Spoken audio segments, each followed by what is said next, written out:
Hello guys and welcome to Real Reds Talk News Show. As you can see, as always, I'm joined by Daniel Raj alongside me. How are you doing today, Dan? You okay? I'm doing good. How are you? As Not always. too bad. A little bit under the weather, as I was just saying to you then, kind of off screen, but we move. No time for slackers. Of course, as always with the news show, we're going to give you kind of like a weekly roundup of all the articles kind of coming out. Big news just broke then, not regarding Manchester United necessarily, but regarding Erling Haaland to Manchester City. So you can basically write us off winning the league for the next 5-6 years with Haaland joining City. That is just like, it's like Thanos has just got his glove, put all of them in, and then he just clicks his fingers, and that's it, done. So yeah, negative news regarding Haaland going City there. But Dan, do you want to start us off with the first article surrounding Manchester United? Yeah, let's start off with the news. So the very first article is about how it's from Fabrizio Romano. He said about the defender, and he stated that Manchester United are discussing Villarreal's Pau Torres as one of 3 by 4th options for the new centre back. No proposal made yet, as it depends on Erik ten Hag's decision. Chelsea are also monitoring Pau, and he will be available for 55 to 60 million because it's his release clause into his contract. So I personally feel that it could be a very good option for us as well, because he's still 25 years old, centre back for who plays for Villarreal, and he's been a regular starter for them. One of Torres' strongest quality is his passing ability, and he has been very good passing wise. And Villarreal often, when you see that how Villarreal play, they play often from the back, and these defender center back helps them to kickstart with that attack, and they play out from the back. The responsibility to get the ball forward falls on these defenders, and they are very good. And he's Pau Torres is one of the best in that league, considering this. And he is well versed in this aspect, and he does not dive into tackles as Bai does more often. Yeah. So he's like, we want our center backs to be on their feet when it comes to defending.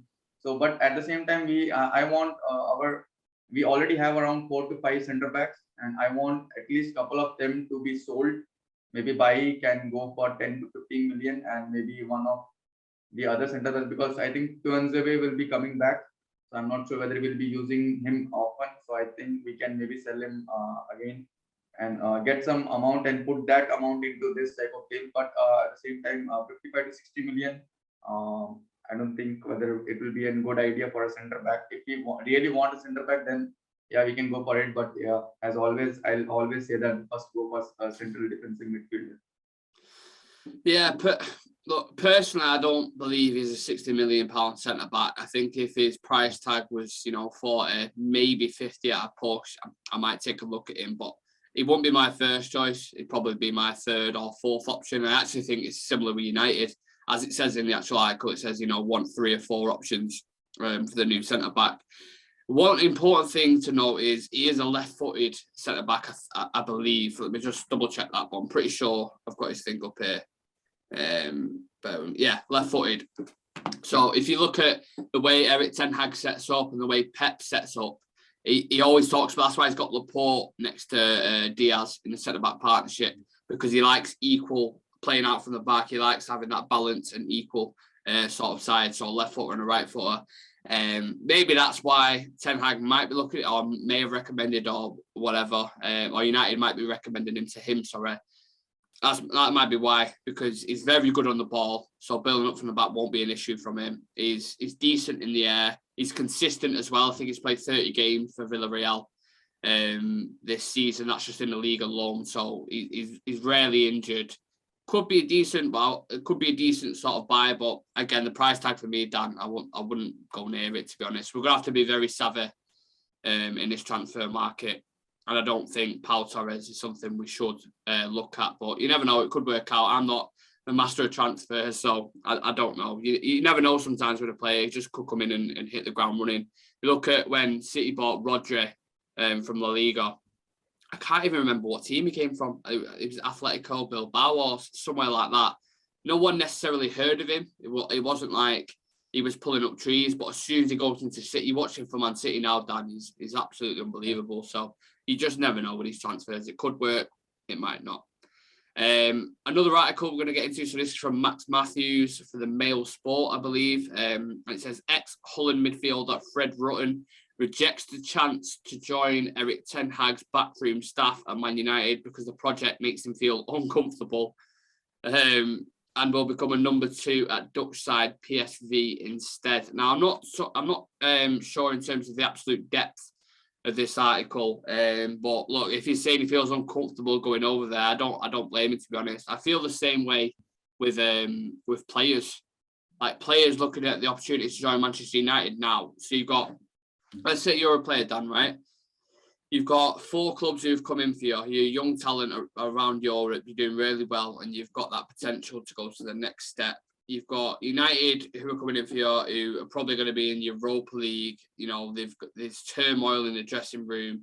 The structure at the club's all over the place at the moment, and there's uncertainty. There's just no kind of, apart from you kind of say, well, Erik ten Hag's going, fresh new manager with fresh ideas. We are going to change, some things, but right now, if you're looking at it, I don't see a lot of players going to United other than maybe for the wage or because it's United, because it's a big club. There's no real attraction there for me. I think City, Chelsea and Liverpool are ahead of us in that, and they've got the trophies to back it up as well. So with sort of an assistant manager rejecting the chance to manage there is a little bit worrying for me. I'm not sure what you think.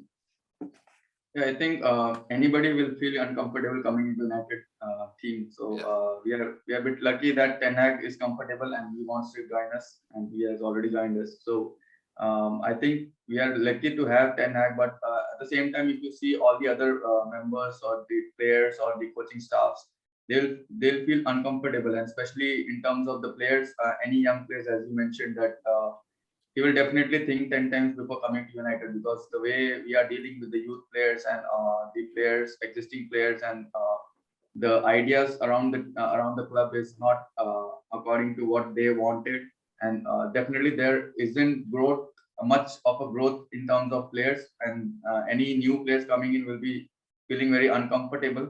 But yeah, those players who really want to come to United, they will be, I think at the moment they will be keeping themselves on hold at least for a couple of seasons.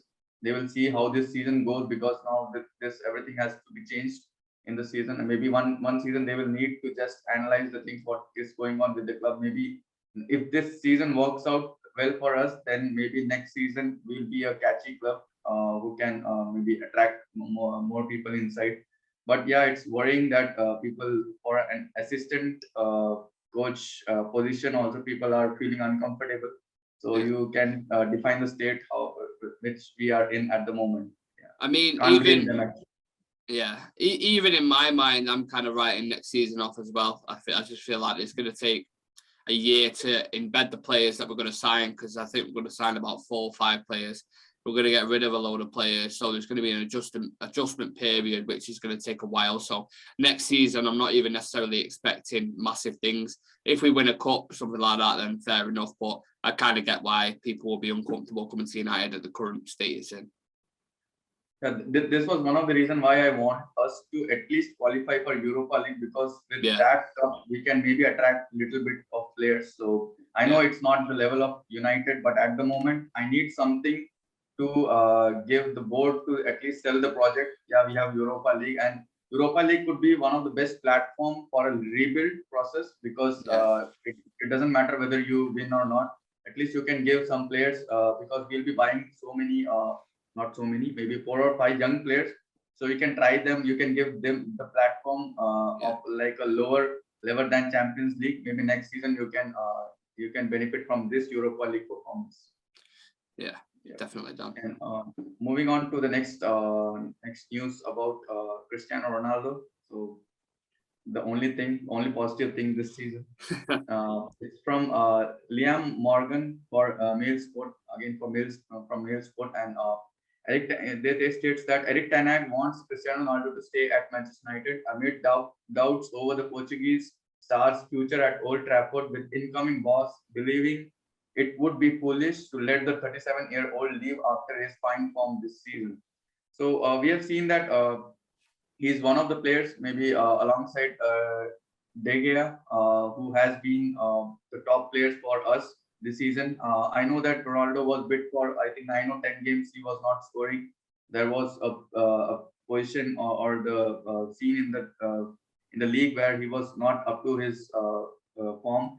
But yeah, overall, if you see that the number of goals he has scored, and he's now in all competition, he has scored 24 goals in 39 appearances, and he is 37 years old, and he has already won, I think, 4 to 5 Player of the Month for United, and he has scored around 18 goals. He's in third position with that team. What we are having in that team, if he can score 18 goals, then we can imagine what he can do or how many goals he could have scored in other teams like Manchester City or Liverpool.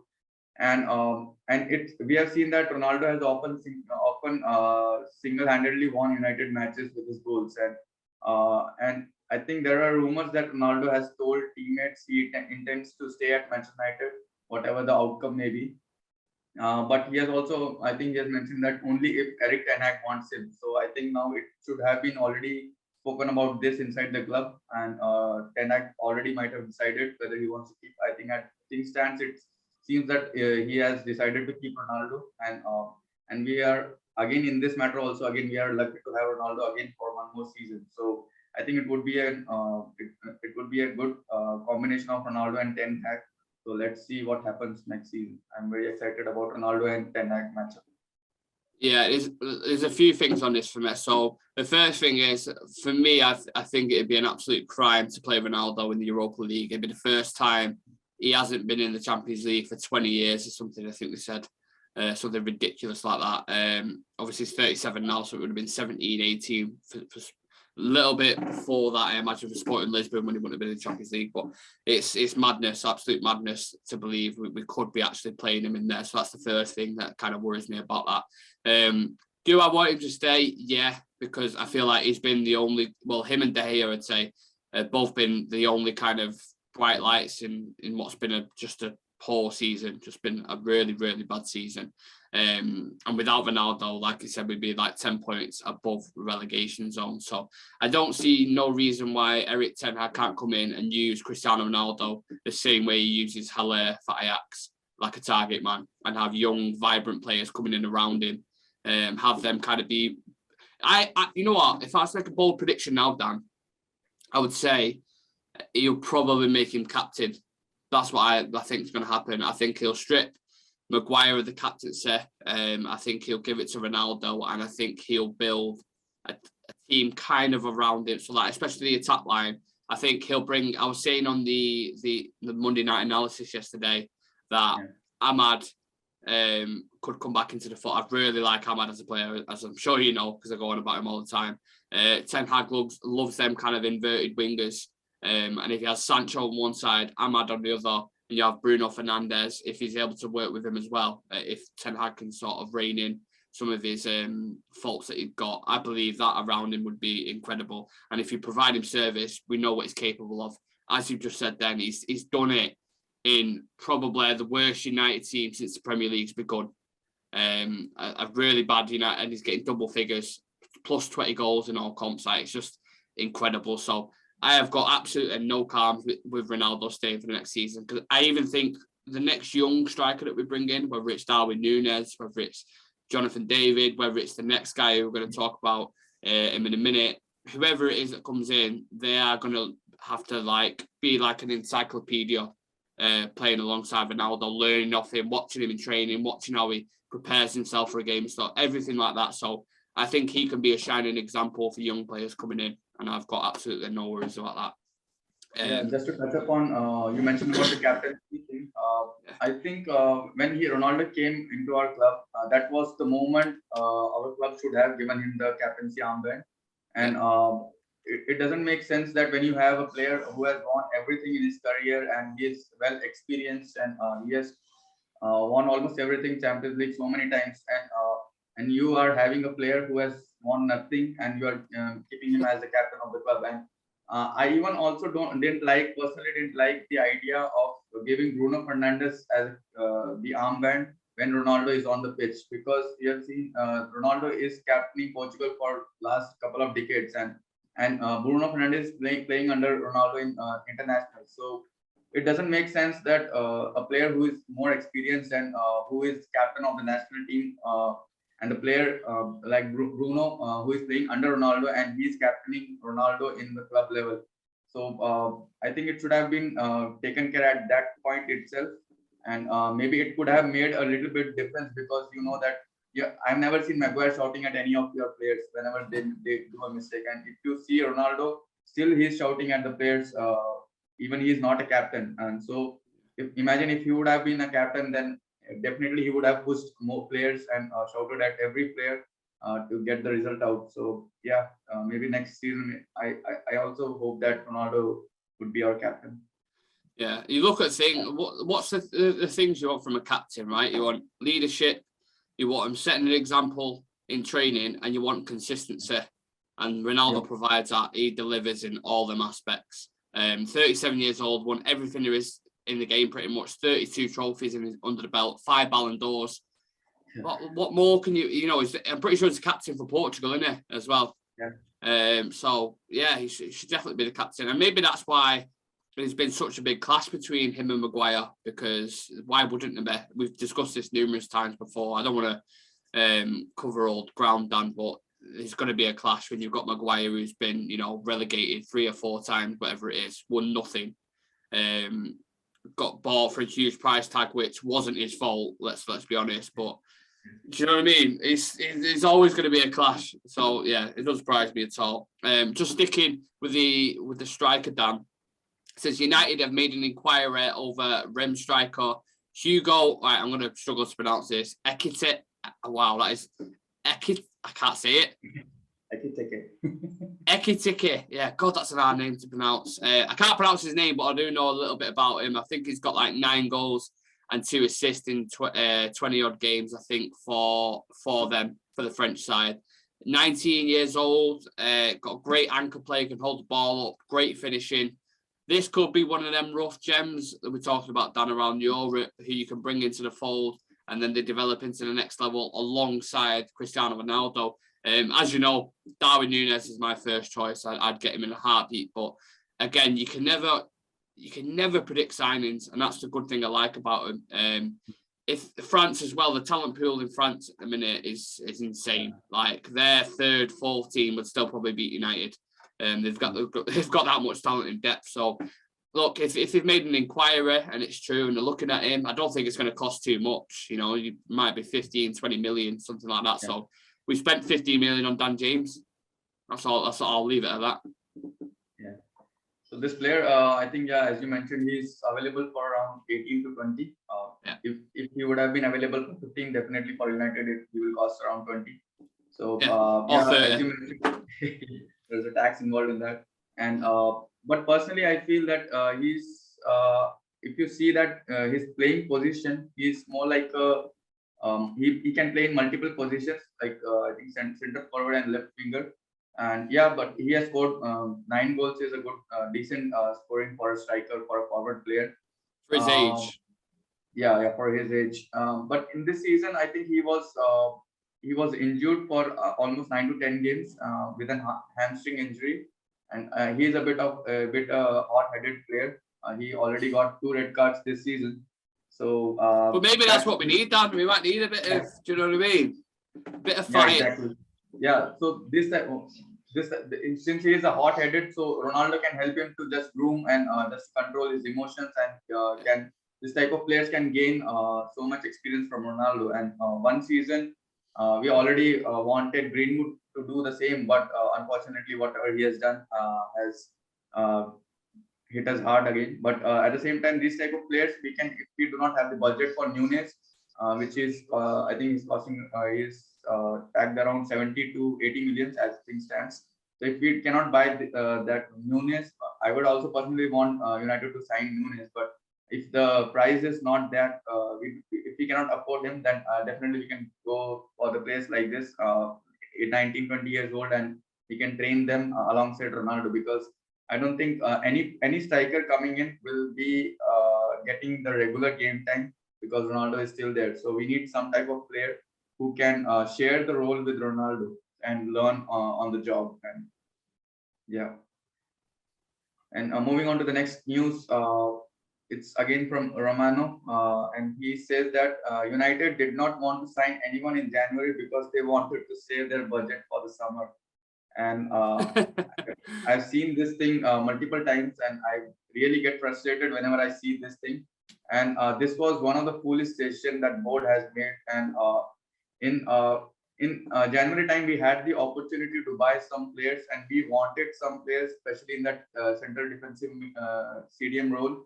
And I personally felt that if they are not buying any player, they are putting Champions League qualification on the line. I think I mentioned that in that time itself. If we are not buying any player, we are putting this Champions League qualification on the line, and rightly we have not qualified for that. And it also pains to see that Zakaria was available for 4 to 5 million, and we didn't went for him also. And spending if Zakaria is not the option, then we could have spent 30 to 40 million on another CDM, because Champions League qualification itself will give you some money, some amount whenever you qualify for a Champions League. If you qualify for a group stage, you will earn somewhere around 20 million from that group stage, and each game you win inside the group, you will get 3.3 million. So it's like if you win at least 3 games, you will get 10 million. And if you qualify for knockout, you will get around 11 million. So it's like 40 millions there. So it's like if United qualifies for Champions League and go through the group stage, you will get 40 million. So if they could have spent that amount in January, they could have already got that amount in the, after qualifying for the Champions League. So I personally felt that that was a very terrible and foolish decision that the board made. Let me ask you a question, Dan. Sorry to put you in there. Do you think, even with the way this season has gone now, if you would, obviously everything's easier in hindsight, but if you think the way it's gone this season, if you was even to bring in a DM, say like a Zakaria or something like that, do you think we would have got Champions League? I think, yeah, personally, I feel we could have had a chance to fight for that, because most of the games we lose in the midfield. And there were some of the moments where we were lacking the midfielders. Even we let Donny van de Beek go. So a CDM, proper CDM, we could have played with a CDM and Bruno and maybe Fred on the other midfielders. So I definitely think that a proper CDM coming into the team could have made a lot of difference, because most of the games we lose in the midfield battle. Interesting. Okay.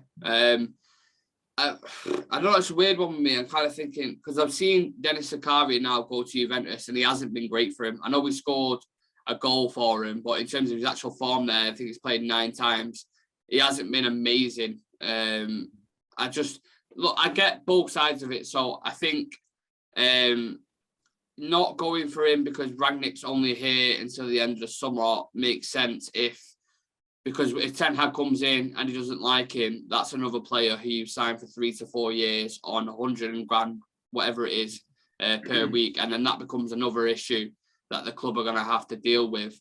But if you're smart enough and you can go pick up someone around Europe who's maybe a little bit younger, someone like a Kamara, let's say, from Marseille, who's going on a free in the summer anyway, if you could have picked him up for 10 million, 15 million, he was actually a good player. And maybe you've had previous contacts and spoke to Poch and Ten Hag and said, look, this is a player we're looking at. How do you feel about him? And they're like, yeah, I like him as a player. Then maybe I'd go with that and buy someone. But I said at the time, and I still stick by it now, I don't believe you should just buy someone just for the sake of it. I think it has to be the right one. And that's I stuck by that throughout the full January. If you're not going to sign anyone because the right player doesn't come available, fine. If you're not going to sign someone because financially it'll affect you and the Glazers are trying to penny pinch, then that's when it annoys me. So I feel like it's two sides to it on that one. Yeah, I felt Zakaria, at that time he was playing good for Switzerland also. He played well. So it was a risk worth taking, because it was like 5 million. So he could have taken a risk. But definitely, I think if not Zakaria, if we would have gone for any other stadium, definitely we could have made a difference at least 2 to 3 games. Then that makes like 9 points, and you would have still been in the Champions League race for now. If you would have gone at least 8 or 9 points extra with the stadium coming in. So yeah, Yeah, that that's was yeah. yeah, that's just that's the board for you, innit? Like they're just indecisive, don't have a clue what's going on all over the place. Speaking of our board, Richard Arnold believes, see that segue there, Dan? Richard Arnold believes changes are required in a number of departments to change United's image as a football club. Sources say some staff have got too big for the boots. That's from Samuel Luckhurst, who has a lot of ties into Manchester United. And he's like chief correspondent for the MEA, I think. So yeah, it has a lot of insight into the club. So I imagine that's probably true. What is also true is I think Richard Arnold has just got rid of the media manager at United. He's got rid of 2 global scouts at United. Ed Woodward's obviously gone, which is why Richard Arnold's pulling strings and stuff. A few people have been promoted. Ragnick's obviously going to be in the consultancy role. You've got Ten Hag coming in, and maybe Paul Mitchell or someone of that kind of ilk to come in as a sporting director. So look, he's definitely, Richard Arnold at the moment deserves a little bit of praise because he's getting rid of some people. He's bringing in fresh ideas, fresh faces. Ragnick was a big one bringing him in as an interim because he's just come in and exposed everything. And Ragnick probably told him that before he even got the job. He's probably said, look, if you want me to come in this club and do this job for the next 6 months, here's what I want. Here's what I'm going to do, etc. So Richard Arnold knows that. I think Murtaugh as well deserves a bit of praise because everything he's doing. He's doing a really good job at the moment. So yeah, changes are really being made. I think you'll see the evidence of this in the summer. I think the players that we sign, you want to go with a different recruitment strategy if it is under a new sporting director, and you've got to have players that. And we've got to just change it up. We can't keep going for the obvious, like the Maguires of the world or Wan-Bissaka's. Like you've got to try be sort of savvy. Like I said before, you've got to really look at these players in detail and know, which Ragnick's done before. Like if you look at the history, and Paul Mitchell, as I said, these guys know talented players when they see them and young, hungry players when they see them. So let him do the work, man. Bring in someone like a Paul Mitchell and let him work his magic.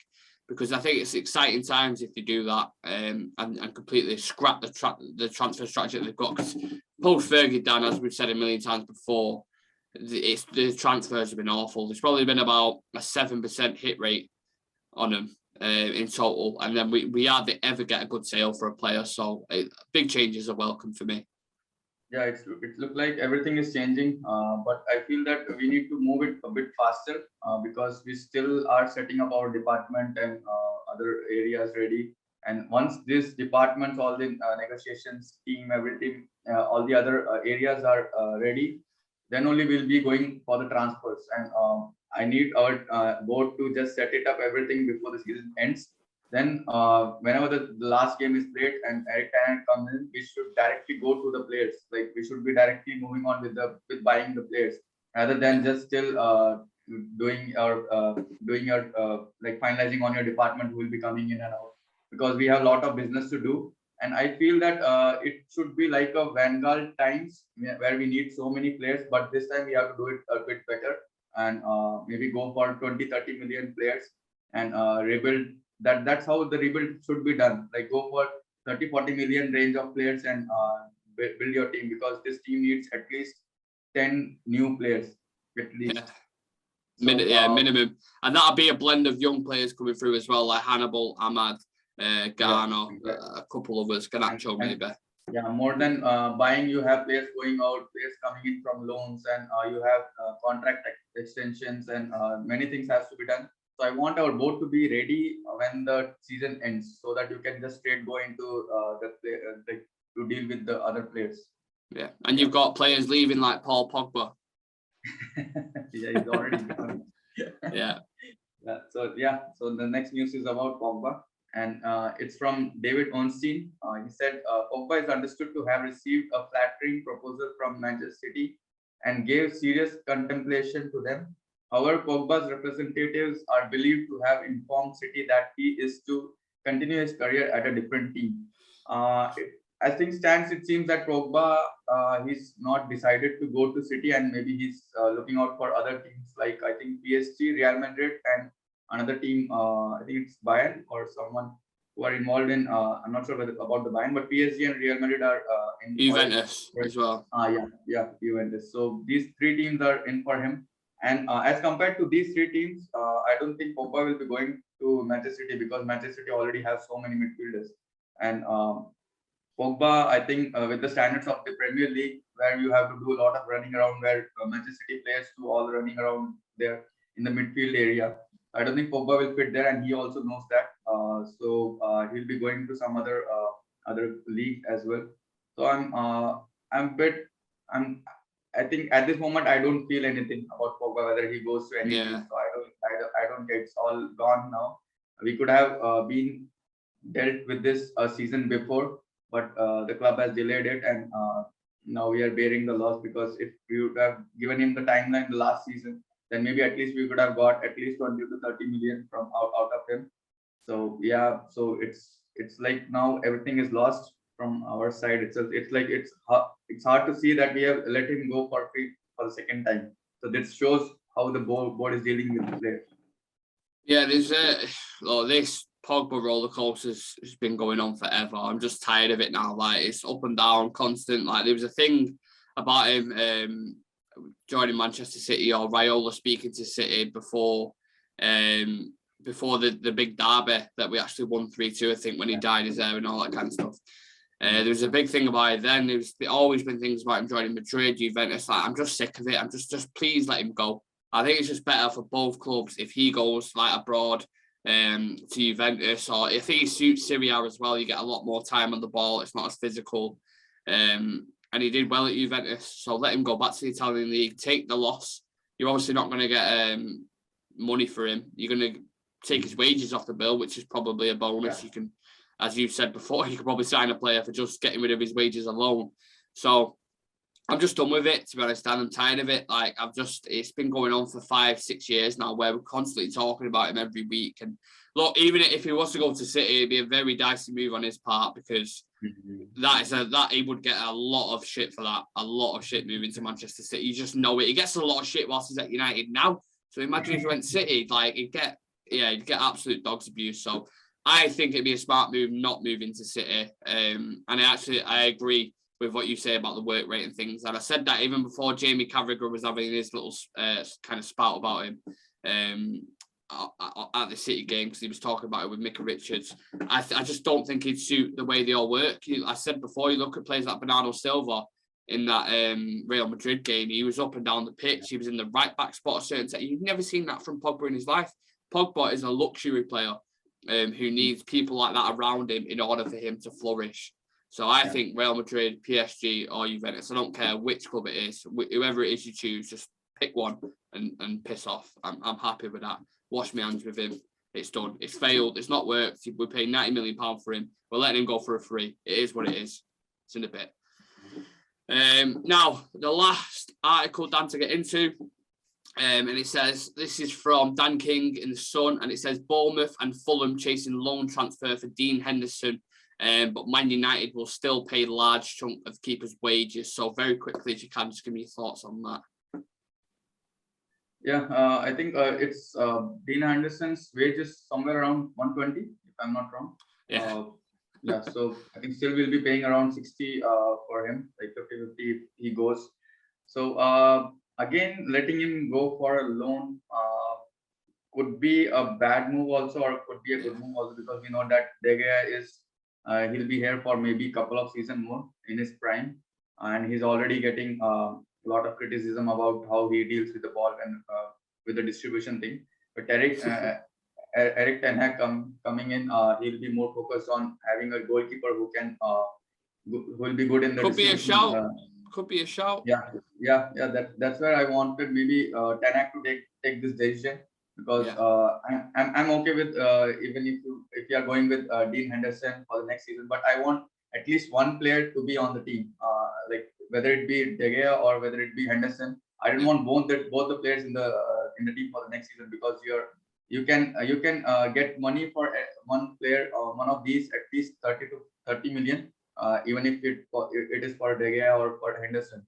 So when you have a chance to get amount from these type of players, then why not? And I think we are also linked with a young goalkeeper. So I'm not sure whether that's true. So I like the idea of having a one senior goalkeeper and side by side you can have a one young goalkeeper, so that the second goalkeeper will not come into play until or unless your goalkeeper is injured, and it's very rare case when your main goalkeeper gets injured. So in this season we have not seen De Gea getting injured. So that's where Henderson also didn't get the chance. So I like the idea of having an experienced player and a young player for the goalkeeper. Absolutely. Look, I think it'd be easier, well, definitely easier moving Henderson on than De Gea, because De Gea is on a 375 grand a week, and I can't see anyone on the planet paying that for him. Plus a transfer fee as well. So Henderson's definitely going to be easier to get rid of. But even the fact that we might have to loan him out and still pay some of his wages, that's just Manchester United through and through. We've done that with so many players because we pay the highest wages in the league. That is facts. If you look at all the players in our team, how much it accumulates to, it's ridiculous. You'll lose your mind. Maybe we'll do a video on that. Sorry to interrupt, and that was a transfer plan for our team last season. The transfer department, they have already said that why they did this is because they want them to get the more amount from their extending their contract and giving them high wages, so that they can get good amount in the future. So so they can get a transfer value. Which clearly hasn't worked at all. So it's just another indictment of how poor our board is. And if he ends up going on loan, I hope he does well, and I hope he gets into the squad for the World Cup. But let's see what happens with that, Dan. That is the end of the news show. Thank you for joining us, guys. Get your comments in below, your thoughts on the articles that we've discussed on the show. Thank you, Dan, for joining me, and for everyone watching as well. If you haven't subscribed already, please do just click that subscribe button below. We're nearly hitting 150 now, so it's growing. It's getting there. It's getting bigger and bigger by the day. And check us out on socials as well for transfer updates, clips, all that kind of stuff. Just type in Real Reds Talk, TikTok, Twitter, Instagram, anywhere, and you should be able to find us. Take care. Again, thank you for joining me, Dan. We'll see you in the next one. Yes.